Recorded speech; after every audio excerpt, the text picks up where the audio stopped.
नमस्कार। मैं doctor H N व्यास, समाजशास्त्र विभाग, माणिक्यलाल वर्मा, राजकीय महाविद्यालय। आज अपन एमए फाइनल के 7th जो हमारा प्रश्न पत्र है भारतीय समाज के बारे में, उसमें कल अपन ने पढ़ा था लास्ट टाइम समाजशास्त्र की विषय वस्तु एवं अध्ययन क्षेत्र के बारे में, जो कि समाजशास्त्र के संस्थापकों का जो दृष्टिकोण था उसको अपन ने ध्यान में रखते हुए इसका अध्ययन अपन ने किया था। आज अपन जो बात करते हैं वो विश्लेषणात्मक उपागम के बारे में कि विश्लेषणात्मक उपागम क्या चीज़ है। ऐतिहासिक एवं अनुभविक उपागम का विवेचन करने से समाजशास्त्र की विषय वस्तु की जानकारी होती है।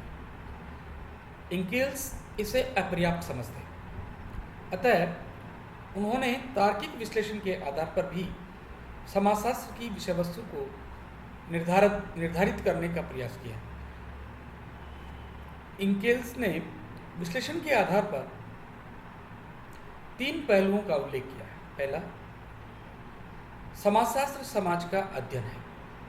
ठीक है, समाजशास्त्र के अग्रणी चिंतकों ने समाज को एक इकाई मानकर इसकी समग्रता का अध्ययन करने पर जोर दिया था। इसके अंतर्गत समाज के आंतरिक विभेदीकरण, विकास एवं सामाजिक समस्याओं के अध्ययन को सम्मिलित किया गया। मैक्स वेबर तथा किंग्सले डेविस ने इसी प्रकार की विषय वस्तु को स्वीकार किया। दूसरा, ये कहते हैं कि समाजशास्त्र सामाजिक संस्थाओं का अध्ययन है। समाजशास्त्र की विषय वस्तु का दूसरा महत्वपूर्ण पहलू सामाजिक संस्थाओं का अध्ययन है।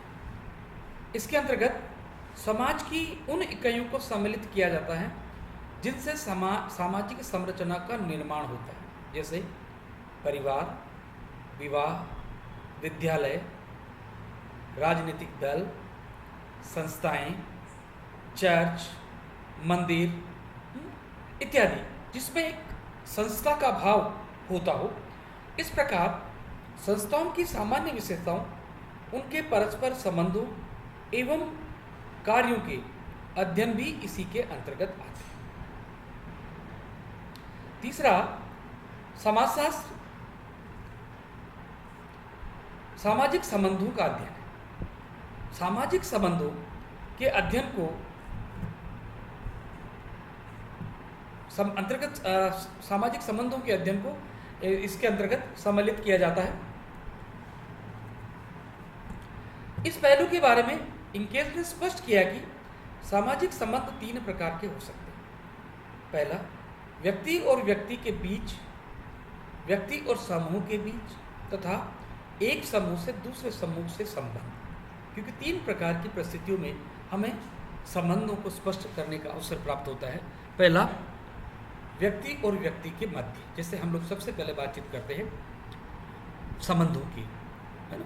अब उस संबंधों में क्या है, कोई कहता है ये मेरा भाई है, कोई कहता है ये मेरी बहन है, कोई कहता है ये मेरी पत्नी है, कोई कहता है ये मेरी माता है, ये पिता है, दादा है, दादी है ना। तो हर एक संबंध का एक नाम है। तो व्यक्ति और व्यक्ति के बीच संबंध, और व्यक्ति और समूह के बीच। अब व्यक्ति किसका मेंबर है, एक परिवार का है। विवाह जैसी संस्था से उसका एक सामाजिक समूह बना है, वो उस बंधन में बंधे हैं, है? इसी तरीके से एक विद्यालय का एक वो मेंबर है, सदस्य है, एक कार्यालय का वो मेंबर है, या ऐसे कई संस्थाएं होती हैं जिनके बीच उस व्यक्ति का संबंध होता है, जिससे वो अपना एक कार्यक्रम हमेशा बनाता रहता है और कार्य करता रहता है, और उसी से उसका जीविकोपार्जन वहाँ से प्राप्त होता है। तो दूसरा, समूह से दूसरे समूह का संबंध है। एक समूह दूसरे संबंध को प्रभावित करता है, जैसे परिवार, विवाह, दोनों समूह हैं, या परिवार और समाज है? इस पहलू के अंतर्गत मैक्स वेबर, वॉन बीच, जॉर्ज सिमेल, पार्सन्स आदि ने अपने महत्वपूर्ण अध्ययन किए हैं। तीसरी बात जो है, नेक्स्ट जो बात आती है हमारी, विषय वस्तु एवं अध्ययन क्षेत्र के नवीन आयाम। हमने अब तक समाजशास्त्र की विषय वस्तु के बारे में चर्चा की है। अध्ययन क्षेत्र के संबंध में अलग से विवेचना नहीं किया। पूर्व में स्पष्ट किया था कि विषय वस्तु एवं अध्ययन क्षेत्र एक दूसरे से संबंधित है, राइट। पहले भी मैंने बताया था आपको, विषय वस्तु किसी पात्र में रखी जाने वाली वस्तु के समान है, ठीक है, और पात्र अपनी क्षमता के आधार पर अध्ययन क्षेत्र के समान है।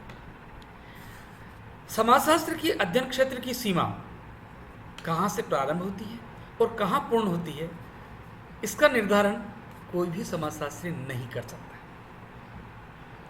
समाजशास्त्र के अध्ययन क्षेत्र को समझने के लिए विद्वानों के भिन्न भिन्न दृष्टिकोण प्रस्तुत किए गए हैं। जैसे एक दृष्टिकोण स्वरूपात्मक अथवा विशिष्टवादी संप्रदाय कहा गया है ना। इसके प्रणेताओं ने में George Simmel, Small, Vierkandt, Max Weber, von Wiese इत्यादि। इन विद्वानों का मत है कि जैसा कि आपने फर्स्ट ईयर में पढ़ा होगा, स्वरूपात्मक संप्रदाय और समन्वयात्मक संप्रदाय। इन विद्वानों का मत है कि समाजशास्त्र एक स्वतंत्र एवं विशिष्ट विज्ञान है ना, और इसका एक पृथक अस्तित्व है ना। ये किसी अन्य सामाजिक विज्ञानों से भिन्न है ना। क्योंकि भिन्न है क्योंकि इसका अपना एक क्षेत्र है, इसी कारण से भिन्न है। इसका लक्ष्य मानवीय संबंधों के स्वरूपों का अध्ययन करना है। इसका लक्ष्य क्या है कि जो मानवीय संबंध है, जैसे मैंने पहले बताया था आपको कि व्यक्ति का व्यक्ति से संबंध, व्यक्ति का समूह से संबंध और समूह का समूह से संबंध। तो इस प्रकार जो मानवीय संबंध है और उनको स्वरूपों में जो अध्ययन करना है वह इसका वो है विषय वस्तु। यह अंतर्वस्तु का अध्ययन अन्य समाज विज्ञानों का क्षेत्र है। अब जैसे मनुष्य का आर्थिक क्रियाकलाप का अध्ययन करने की बात करेंगे तो वो इकोनॉमिक्स है, अर्थशास्त्र है इसके अध्ययन करने के लिए। उसका एक राजनीतिक जीवन का अध्ययन करना है तो उसके लिए राजनीति शास्त्र है। तो इस प्रकार अलग अलग विज्ञानों का अलग अलग क्षेत्र हमें स्पष्ट होता है। स्वरूपात्मक संप्रदाय की आलोचना सोरोकिन तथा राइट ने की है और स्पष्ट किया है कि समाजशास्त्र के अध्ययन क्षेत्र को अन्य समाज विज्ञानों से पूर्णतया पृथक नहीं किया जा सकता, क्योंकि जब दो विचार एक साथ जुड़ रहे हैं, देखिए एक तो बात करते हैं इसका पूरा का पूरा ही विशिष्टवादी संप्रदाय है ना, जो इसको एक विशेष स्वरूप में रखने का प्रयास करते हैं, और दूसरा जिसमें सोरोकिन है, राइट है, ये लोग इस बात को बताते हैं कि यदि समाजशास्त्र के अध्ययन क्षेत्र को अन्य समाज विज्ञानों से पूर्णतया पृथक नहीं किया जा सकता, क्योंकि वो निश्चित रूप से हमारी सामाजिक क्रियाकलापों से जुड़ी हुई है। क्योंकि जो हमारी राजनीतिक व्यवस्था है वो हमारी सामाजिक व्यवस्था से निकल कर ही आगे गई है, या हमारी जो इकोनॉमिक स्ट्रक्चर है उसी से हमारे समाज का निर्माण भी होता है। इसलिए इनको पृथक करना संभव नहीं है। ऐसा जो दूसरी विचारधारा के जो समन्वयात्मक दृष्टिकोण वाले जो लोग समाजशास्त्री हैं वो इसको स्वीकार करते हैं। समाजशास्त्र के अध्ययन क्षेत्र के बारे में दूसरा जो दृष्टिकोण समन्वयात्मक है, दुर्खिम, वार्ड सोरोकिन, हाबहाउस आदि ने इस दृष्टिकोण का समर्थन करते हुए स्पष्ट किया है कि समाजशास्त्र का अध्ययन क्षेत्र स्वतंत्र और विशिष्ट नहीं हो सकता। समाजशास्त्र के अध्ययन की सीमाएं अन्य समाज विज्ञानों में सम्मिलित है। अन्य विज्ञानों के अंतर संबंधों के आधार पर ही समाजशास्त्र के अध्ययन क्षेत्र को समझ सकते हैं। उनका ये मानना है, जिसमें प्रमुख रूप से दुर्खिम, वार्ड, सोरोकिन, हाबहाउस, वो इस बात को बताते हैं कि समाजशास्त्र का अध्ययन क्षेत्र स्वतंत्र और विशिष्ट नहीं हो सकता, क्योंकि ये एक समाज विज्ञान है। तो समाजशास्त्र के अध्ययन की सीमाएं अन्य समाज विज्ञानों में सम्मिलित है। अन्य विज्ञानों के अंदर संबंधों के आधार पर ही समाजशास्त्र के अध्ययन क्षेत्र को समझ सकते हैं। अन्य समाज विज्ञानों के साथ समन्वय करते हुए इसका अध्ययन क्षेत्र निर्धारित हो सकता है। इस दृष्टिकोण से समाजशास्त्र का स्वतंत्र एवं विशिष्ट चरित्र असंभव है। इसको अगर अपन स्पेशल विज्ञान के रूप में देखेंगे तो वो संभव नहीं हो पाएगा, क्योंकि इसके अंतर्गत सभी प्रकार की सामाजिक घटनाओं और तथ्यों को सम्मिलित करने का आग्रह है। क्योंकि जो घटनाएं हैं वो निश्चित रूप से एक घटना दूसरी घटना को प्रभावित किए बगैर नहीं रह सकती है। इसलिए जो हमारे प्रमुख विद्वान हैं समाजशास्त्री, जिसमें दुर्खिम, वार्ड, सोरोकिन, हाबहाउस है ना, ये लोग इसको स्पेशल विज्ञान के रूप में सम्मिलित नहीं करते हैं, बल्कि वो ये कहते हैं कि ये एक अंतर संबंधों वाला विज्ञान है। अध्ययन क्षेत्र को लेकर उभरा विवाद समाजशास्त्र के बहुआयामी चरित्र को दर्शाता है। ये जो विवाद है ये विवाद नहीं, एक विचार है। जो कि अपने बहुआयामी चरित्र को प्रदर्शित करता है। अतः निष्कर्ष के रूप में कहा जा सकता है कि अध्ययन क्षेत्र से संबंधित दोनों दृष्टिकोणों में समन्वय करने की आवश्यकता है। समाजशास्त्र की विषय वस्तु और अध्ययन क्षेत्र के नवीन आयामों की जब विवेचना की जाती है तो हमारा ध्यान सिद्धांतों की ओर केंद्रित हो जाता है। समय परिवर्तनशील के साथ साथ समाजशास्त्र ने अपनी विषय वस्तु में नए आयाम विकसित किए हैं। इसी के साथ नवीन सिद्धांतों का निर्माण भी हुआ है। आजकल अपन देखते होंगे जैसे हमारा उदारीकरण है, निजीकरण है, वैश्वीकरण की प्रक्रिया ने जीवन के प्रत्येक पहलू को प्रभावित कर दिया है। आपने देखा होगा कि इन दिनों कुछ नई ब्रांचेज उभर कर हमारी सोशियोलॉजी में भी आने लगी हैं, जिसमें राजनीति का समाजशास्त्र, कृषि का समाजशास्त्र, संगीत का समाजशास्त्र, चिकित्सा का समाजशास्त्र। ये ऐसे विषय हैं जो कभी सोचा भी नहीं था कि समाजशास्त्र में इन पक्षों का भी अध्ययन करने की आवश्यकता है। जिसे हम कई बार सोचते हैं कि चिकित्सा समाजशास्त्र क्या हो सकता है, तो सबसे पहले हम डॉक्टर पेशेंट रिलेशनशिप की बात करते हैं कि एक डॉक्टर जब पेशेंट के पास जाता है तो दो तरीकों से पेशेंट ठीक होने का प्रयास करते हैं। पहला, उसके साथ बहुत अच्छा व्यवहार करके, और दूसरा, उसको मेडिसिन देकर। तो मेडिसिन तो नियमानुसार जो भी है वो उस बीमारी के अनुरूप दिया जाता है, लेकिन यदि उस चिकित्सालय में उसके साथ जो कार्य कर रहे लोग हैं, जो जुड़े हुए लोग हैं, जिसमें डॉक्टर हैं, नर्स हैं, कंपाउंडर हैं, ये सब उसके साथ जो एक अच्छा व्यवहार करेंगे, उसके साथ जैसे अभी कोविड में भी कहीं जो पेशेंट थे उनके साथ वो नाच गान कर रहे थे, उनके साथ मनोरंजन कर रहे थे, तो सब लोगों को अच्छा लग रहा था। ऐसा नहीं लग रहा था कि हमें कोई जेल में बंद कर दिया गया हो, और यदि उनके साथ ऐसा व्यवहार किया जाता तो शायद वो ठीक भी नहीं हो पाते।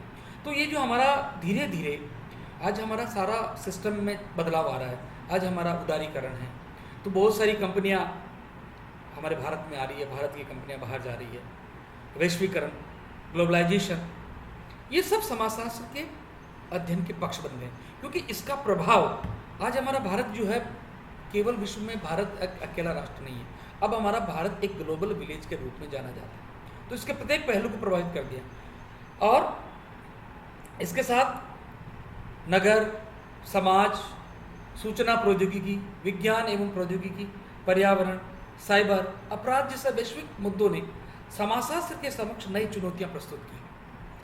जॉर्ज रिट्जर का एकीकृत समाज शास्त्रीय पैराडाइम, जेफरी अलेक्जेंडर का बहुआयामी समाजशास्त्र, एंथोनी गिडेंस का स्ट्रक्चरेशन का सिद्धांत, बोर्दिया का हैबिट्स और क्षेत्र, जगन हेबरमाय का जीवन विश्व का कोलोनाइजेशन, नव प्रकार्यवाद, नव मार्क्सवाद, नेटवर्क का सिद्धांत, युक्त पसंद सिद्धांत, नारीवाद, उत्तर आधुनिकता आदि समाजशास्त्र सिद्धांत के नए आयाम हैं। इन सभी पहलुओं के आधार पर समाजशास्त्र की विषय वस्तु और अध्ययन क्षेत्र नवीनता की ओर बढ़ रहे हैं। इस प्रकार हम ये कह सकते हैं कि अब हमारा जो सोशियोलॉजी है, एक जो अपन स्वरूपात्मक और समन्वयात्मक की जो बात करते हैं, वो निश्चित रूप से उसमें परिवर्तन हुआ है।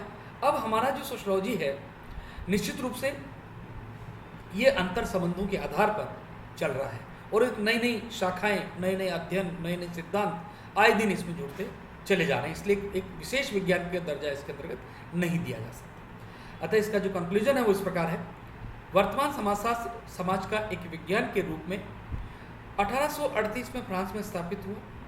फ्रांस की क्रांति 1789 से समाजशास्त्र के उद्भव की चर्चा प्रारंभ हुई। औद्योगिक क्रांति से प्रशासन तंत्र, अर्थतंत्र एवं संपूर्ण समाज व्यवस्था में बदलाव आया। नगरीकरण की प्रक्रिया ने समाजशास्त्र के विकास की गति बढ़ी। अमेरिका में समाजशास्त्र के पाठ्यक्रम 1880 के दौरान पढ़ाए जाने लगे। समाजशास्त्र का विकास भारत में 20वीं सदी के प्रारंभिक दशकों में पश्चिमी देशों के मॉडल पर हुआ। भारत में भी समाजशास्त्र को प्रारंभ में इतिहास, दर्शन शास्त्र, अर्थशास्त्र, राजनीति शास्त्र आदि विषय के साथ पढ़ाया जाने लगा। मुंबई विश्वविद्यालय में पैट्रिक गिडिक्स ने समाजशास्त्र पढ़ाना प्रारंभ किया, और स्वतंत्रता के बाद भारत में समाजशास्त्रीय शोध और शिक्षा में अमेरिकी योगदान का महत्व बढ़ा। भारत में समाजशास्त्र ने शोध कार्यों एवं सामाजिक भूमिका से नई पहचान बनाई है। विषय वस्तु अध्ययन की वास्तविक सामग्री है, जबकि अध्ययन क्षेत्र अध्ययन की एक संभावित सीमा है। समाजशास्त्र का संबंध सामाजिक व्यवस्था के विभिन्न भागों की क्रिया है और प्रतिक्रिया का अन्वेषण करने से है। हर्बर्ट स्पेंसर ने समाज को जीव के समक्ष समझाने का प्रयास किया है। धन्यवाद। अपन नेक्स्ट टाइम इसको और पढ़ेंगे।